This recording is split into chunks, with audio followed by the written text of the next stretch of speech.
Assalamualaikum warahmatullahi wabarakatuh.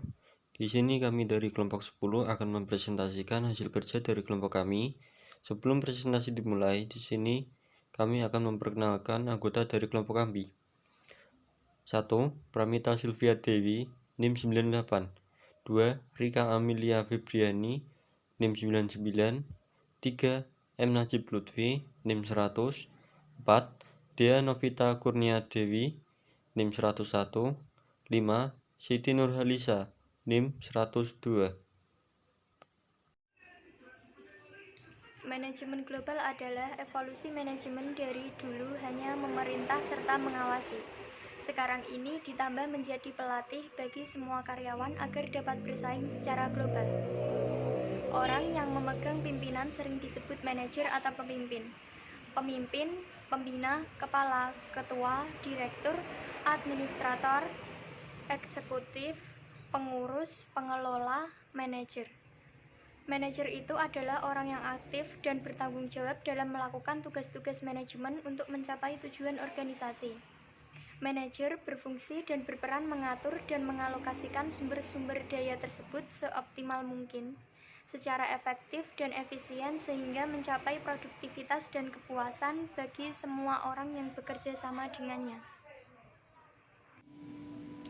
Drucker 1984 berpendapat bahwa dalam cara pelaksanaan manajemen global pada organisasi sangat dipengaruhi oleh ciri-ciri nasional, tradisional, sejarah nasional, dan kadang-kadang juga ditentukan oleh hal-hal itu. Cakupan fungsi operasional dari manajemen global. Di antara fungsi-fungsi operasional dari manajemen global adalah manajemen sumber daya global, manajemen operasi global, manajemen keuangan global, manajemen pemasaran global, serta manajemen informasi global. Beberapa masalah yang harus diselesaikan manajer global. 1. Mendapatkan izin yang tepat untuk menjalankan bisnis di negara lain. 2. Mengamankan hak untuk menjual produk di negara lain sesuai dengan hukum dan negara. 3. Mematuhi aturan untuk orang asing yang bekerja di negara lain. 4. Memahami hukum ketenagakerjaan dari negara lain. Beberapa pendekatan strategi manajemen global. 1. Mengekspor. 2. Mengimpor. 3. Melakukan lisensi. 4. Purchasing atau perawalagaan. Manajemen sumber daya manusia global. Tenaga kerja internasional (MSDM) global mengelola MSD secara global dengan kebudayaan, sistem hukum, dan perekonomian yang berbeda, memerlukan sebuah adaptasi. Poin selanjutnya yaitu penyusunan sumber daya manusia global kompensasi meliputi pendekatan neraca sebanding dengan yang diperoleh di negara asal.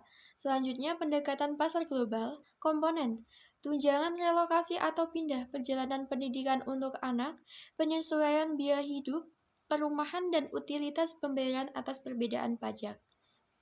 Manajemen sumber daya manusia global di era globalisasi meliputi Indonesia harus mempersiapkan kualitas sumber daya manusia agar mampu bersaing untuk merebut pasar kerja lokal dan internasional, lebih memaksimalkan pengaturan undang-undang agar tercipta perlindungan dan pengawasan yang lebih baik untuk TKI dan TKA.